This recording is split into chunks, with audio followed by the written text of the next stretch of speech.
নমস্কার, আমি নীল আর আপনারা দেখছেন টুকটাক টেক। আজকে আপনাদের জন্য নিয়ে এলাম NZXT ইকোসিস্টেমের আরেক বাসিন্দাকে। আজকে আমরা রিভিউ করব NZXT-র H510 এলিট ক্যাবিনেটটি।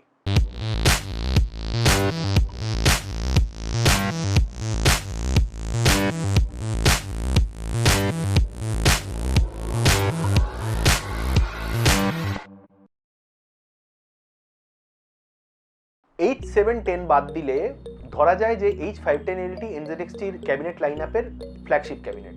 তার কারণ ফ্রন্টে গ্লাস এবং এই ARGB ফ্যান দিয়ে যে লুকসটা আসে এটা কিন্তু NZXT-র অন্য কোনো ক্যাবিনেটে নেই, এবং এটাই NZXT-র অন্যতম বিখ্যাত এবং কুখ্যাত ক্যাবিনেট। কুখ্যাত কেন সেই বিষয়ে পরে আসছি, সবার আগে চলে আসি যে এই ক্যাবিনেটটির বিষয়ে কিছু তথ্য দিতে আপনারা দেখতেই পাচ্ছেন এটার ক্যাবিনেট ফ্রন্টে এবং সাইডে tinted black tinted tempered glass আছে, এবং এটার মধ্যে টোটাল 120 mm 4টে ফ্যান আছে। সামনের দুটো ARGB ফ্যান এবং পেছনের দুটো normal fan without any kind of RGB fan. এই হচ্ছে টোটাল ক্যাবিনেটের ফ্যানের সংখ্যা। এই ক্যাবিনেট নিয়ে আরও কথা বলার আগে আমরা সাইড প্যানেলগুলো রিমুভ করে নেব। একটা থাম্ব স্ক্রু আছে ওপরে, থাম্ব স্ক্রু খোলার পর টানলে এইভাবে গ্লাসটা বেরিয়ে আসে। গ্লাসটাকে আমি রেখে দেবো সাইডে।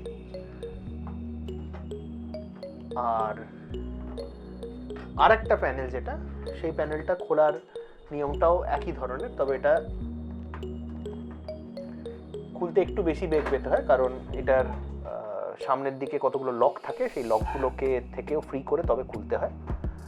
আসুন।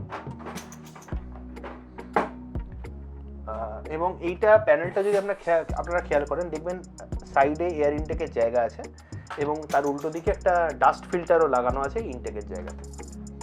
আমরা যদি ক্যাবিনেটের ভেতরটা দেখি, ক্যাবিনেটের ভেতরে ITX, মাইক্রো ATX এবং ফুল ATX সাইজের মাদারবোর্ড ধরে যাবে, তবে EATX ধরতে একটু সমস্যা হতে পারে। তার কারণ হচ্ছে যে এই হোয়াইট ব্যান্ডটা যেটা গেছে এটার জন্য এটা একটা খুব ক্লেভার ডিজাইন চয়েস, কারণ আমরা সাধারণত 24 পিন কেবলটাকে এখান দিয়ে রাউট করি, এবং সেটা যাই হোক না কেন, আপনার যদি স্লিপ কেবল নাও থাকে সেটা খুব সুন্দরভাবে এটার পেছনে ঠেকে যাবে, কিন্তু একই কারণেই EATX বোর্ড ধরাতে এতে একটু সমস্যা হতে পারে। আর ভেতরের জিনিসের কথা যদি বলি, আমরা সামনে আছে দুখানা 140 mm এর NZXT-AR RGB ফ্যান, এবং ওপরে একটা 140 mm NZXT-AR ফ্যান, কিন্তু এটা RGB নয়, নর্মাল ফ্যান, এবং পেছনে আছে আরেকটি 120 mm AR ফ্যান। এছাড়া ওপরে একখানা RGB স্ট্রিপও আছে ভেতরটাকে আরেকটু ইলুমিনেটেড করার জন্য। আমরা যদি এর পেছনের অর্থাৎ কিনা যেখানে কেবল ম্যানেজমেন্টের চ্যানেল বা ব্যাক প্যানেলটা দেখি, তাহলে এই কেসটা সব থেকে ইম্পর্টেন্ট এবং আমার সব থেকে পছন্দের ফিচারটা দেখতে পাবো, সেটা হচ্ছে কেবল রাউটিংয়ের চ্যানেল।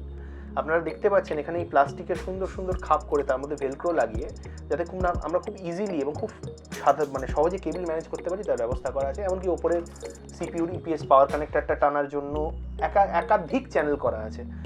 আর ওপরে আপনারা এই যে জিনিসটা দেখতে পাচ্ছেন, এটা হচ্ছে NZXT-র ক্যাম হাব, অর্থাৎ কিনা NZXT-র প্রোপ্রাইটারি যে RGB কানেক্টর আছে এবং ফ্যান কানেক্টর আছে, সেগুলো কানেক্ট করার জন্য হচ্ছে এই হাবটা। ফ্যান কানেক্টরগুলো কিন্তু নর্মাল PWM, বাকিগুলো আপনার NZXT-র প্রোপ্রাইটারি কানেকশন আছে। এখানে 3টে ফ্যান কানেক্ট করা যায়, তাই একটা ফ্যান থেকে আরও 3খানা ফ্যানের একখানা স্প্লিটারও দেওয়া আছে, এবং মোটামুটি এই হাবটা এটা সাটা দিয়ে পাওয়ার্ড হয়। সাটা পাওয়ারটা আপনারা এখানে দেখতে পাবেন। এছাড়া ফ্রন্ট প্যানেলের তার এখানে দেওয়া আছে। এখানেও কেবল চ্যানেল করা নেই ঠিকই, কিন্তু কেবল বাঁধার অনেকগুলো টাই দেওয়া আছে। তলায় যদি আপনারা দেখেন, এখানে একটা পাওয়ার সাপ্লাই ধরার পুরোপুরি জায়গা আছে, মানে নর্মাল পাওয়ার ATX power supply, SFX power supply যদি ব্র্যাকেট দিয়ে ধরাতে পারেন সেটা অন্য ব্যাপার, কিন্তু এখানে মোটামুটি ATX পাওয়ার সাপ্লাই ধরা যায়। আর এছাড়া এখানে আছে আপনার হার্ড ড্রাইভ লাগানোর কেজ। এখানে দুটো 2.5 ইঞ্চ SSD SATA SSD লাগানোর দুটো স্লটও রয়ে গেছে এখানে। এইবারে আসি এই ক্যাবিনেটের ভালো এবং খারাপ দিকে। NZXT-র ক্যাবিনেট যারা দেখেছেন বা যারা জানেন তারা জানেন যে সিম্পলিস্টিক এবং খুব এলিগেন্ট লুক যদি চান, তাহলে তার মধ্যে NZXT H510 এলিট একেবারেই একমেদ্য দ্বিতীয়ম। এইরকম লুকসের ক্যাবিনেট মার্কেটে আর আছে বলে মনে হয় না, এবং এর এই সাদা এবং কালো ব্ল্যাক অ্যান্ড হোয়াইট যে এডিশনটা আছে, এই এডিশনটা সব থেকে জনপ্রিয় H510 এলিটের মধ্যে। এবং পেছনে কেবল ম্যানেজমেন্টের জায়গা, ভেতরে ইনবিল্ট ARGB স্ট্রিপ, দুখানা ARGB ফ্যান, এই সব কিছু মিলিয়ে এটা কিন্তু অত্যন্ত ফিচার রিচ একটা ক্যাবিনেট। হ্যাঁ, অবশ্যই দাম হিসেবে দামটাও মোটামুটি 10,000-এর রেঞ্জেই, কিন্তু আপনি তার সাথে 4খানা NZXT হাই কোয়ালিটি পাখা পাচ্ছেন।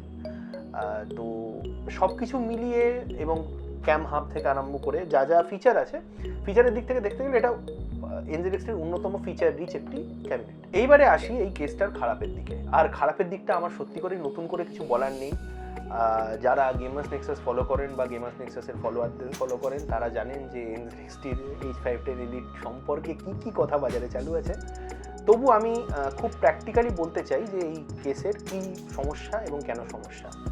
এই কেসের সবথেকে বড় সমস্যা এয়ারফ্লো। কেন?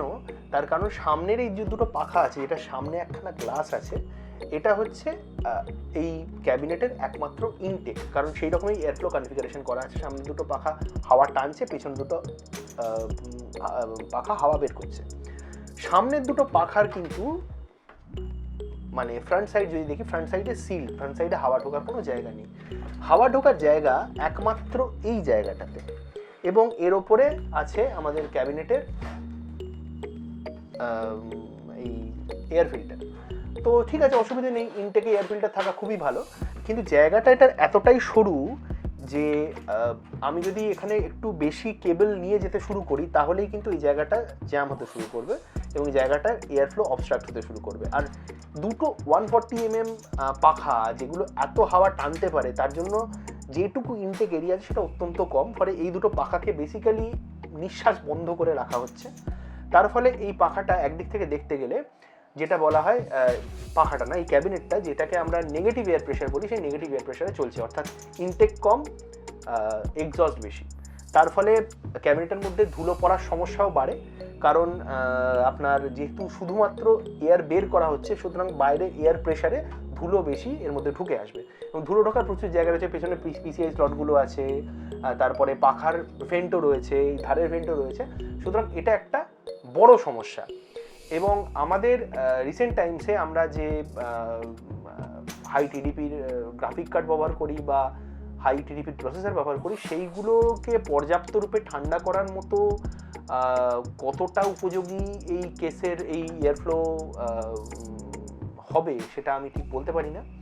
এবং এই কেসের আরেকটা খুব বাজে সমস্যা, সেটা হলো যে এর টপে কিন্তু কেবল একটিমাত্র 140 ফ্যান লাগানোর জায়গা রয়েছে, টপে কোনো AIO মাউন্ট করার জায়গা নেই। তার ফলে কেউ যদি AIO মাউন্ট করতে চান, এবং সেটা 140 এর বেশি AIO মাউন্ট করাও যাবে না, 280 এর বেশি AIO মাউন্ট করাও যাবে না, 360 AIOতে লাগানোর কোনো জায়গা নেই, তো সেটাও ফ্রন্টে মাউন্ট করতে হবে। এবার ফ্রন্টে মাউন্ট করলে যে কী সমস্যা, AIO কী সমস্যা অনেকেই জানেন, যে যদি পাম্পের হেডটা রেডিয়েটারের হেডের থেকে উপরে থাকে, তাহলে এই লুপের মধ্যে যে এয়ার বাবলগুলো থাকে সেগুলো পাম্পের মধ্যে রোটেট করতে থাকে এবং এতে পাম্পের লাইফটা খারাপ হয়। এবার সেটা হয়তো এখানে হবে না, কারণ এফেক্টিভলি পাম্পের হেডটা রেডিয়েটার থেকে নিচেই থাকবে, ফলে পাম্পে অতটা ব্যাপার যাবে না। কিন্তু তবুও ফ্রন্টে রেডিয়েটার মাউন্ট করার আরেকটা সমস্যা হলো, ফ্রন্টে যদি ইনটেক থাকে রেডিয়েটারের মধ্যে কিন্তু প্রচুর ধুলো জমতে থাকে। তাই আমি সবসময় মনে করি রেডিয়েটার এক্সস্টেই মাউন্ট করা উচিত, যাতে রেডিয়েটারটা তাতে পরিষ্কার থাকে, কারণ রেডিয়েটার কিন্তু খুলে বারবার পরিষ্কার করা খুব মানে কষ্টসাধ্য একটা কাজ। তো এই হলো এই ক্যাবিনেটের খারাপের দিক, অর্থাৎ কিনা একটা ক্যাবিনেট যেটার পেছনে 10,000 টাকারও বেশি আমি খরচা করছি, আমি অবশ্যই এক্সপেক্ট করবো তাতে অন্তত একটা 360 রেডিয়েটার মাউন্ট করা যাবে এবং সেটা ভালো এয়ারফ্লো হবে। কারণ যারা জানেন আমি O11 ডাইনামিক ব্যবহার করি, এবং O11 ডাইনামিক বিশ্বের অন্যতম সেরা একটা এয়ারফ্লো কেস, এবং সেটার দাম কিন্তু আদতে NZXT-র এই কেসের থেকে কম। অবশ্যই তাতে কোনো পাখা আসে না, তাতে কোনো ফ্যান আপ আসে না, কিচ্ছু আসে না, কিন্তু ওভারঅল কিন্তু সেই কেসটার দাম এই কেসের থেকে কম। আমি যদি ফিচারের কথা বলি এবং লুকসের কথা বলি, এটা ফাটাফাটি একটা কেস, কোনো কথা হবে না, কোনো তুলনা হবে না অন্য কিছুর সাথে। কিন্তু যখনই আমি এয়ারফ্লোর কথা ভাবি, তখনই কিন্তু আমার মনে হয় যে এটা আমার সিস্টেমকে, যেটা কে বলা হয় অ্যাসফিক্সিয়েট করা, আমার সিস্টেমকে অ্যাসফিক্সিয়েট করবে। এই ছিল আমাদের আজকের ভিডিও। যদিও আমি বললাম যে এই ক্যাবিনেটটা প্র্যাকটিক্যালি দেখতে গেলে এর ভালো থেকে খারাপ বেশি, তবু এই ক্যাবিনেটে আমরা একটা বিল্ড করব। সেই বিল্ডে আমরা ব্যবহার করব NZXT Z63 কুলার এবং NZXT N7 Z590 বোর্ড। তো সেই ওভারঅল একটা হোয়াইট থিমড বিল্ড আমরা করব, NZXT বিল্ড। এবং সেইটারও আমি ওভারভিউ দেবো, চেষ্টা করবো সেটার কিছু বেঞ্চমার্ক রাখার, যাতে আপনারা বুঝতে পারেন যে হ্যাঁ সত্যি এয়ারফ্লো কী সমস্যায় কেসে আছে নাকি আমি বাড়িয়ে বললাম এতক্ষণ ধরে। তো এই ছিল আজকে এই আমাদের NZXT-এর H510 এলিটের আমার দিক থেকে রিভিউ। ভালো লাগলে অবশ্যই ভিডিওটা লাইক করবেন এবং সাবস্ক্রাইব করে দেবেন পরের ভিডিওর জন্য, কারণ প্রচুর কন্টেন্ট নিয়ে আমরা শিগগিরই আরও ভিডিও ছাড়বো এবং রেগুলার ভিডিও আমাদের আসছে, রেগুলার ভিডিও আসবে। তাই অবশ্যই সাবস্ক্রাইব করে দিন যাতে পরের ভিডিও নোটিফিকেশান সবার আগে আপনার কাছে চলে যায়। বেল আইকনটা অবশ্যই প্রেস করবেন। এছাড়া NZXT-এর ক্যাবিনেট ভালো নাকি NZXT-এর H510-এর থেকে H710 ক্যাবিনেটটা বেশি আপনার পছন্দের, সেটা নিয়ে তর্ক করতে চলে আসুন আমাদের টুকটাক টেক কমিউনিটিতে। আর এরকম আর কী প্রোডাক্ট আমাদের কাছে এলো বা আসতে চলেছে বা এসে অলরেডি পড়ে আছে, আমরা কিছুদিনের মধ্যে রিভিউ করবো, সেটা জানার জন্য চলে আসুন আমাদের সোশ্যাল মিডিয়া হ্যান্ডেলগুলোতে, যেগুলো স্ক্রিনে এবং ডিসক্রিপশন সেকশন দেওয়া রইল। ভালো থাকুন, সুস্থ থাকুন, সাবধানতা মেনে রাস্তায় বেরোন। নমস্কার।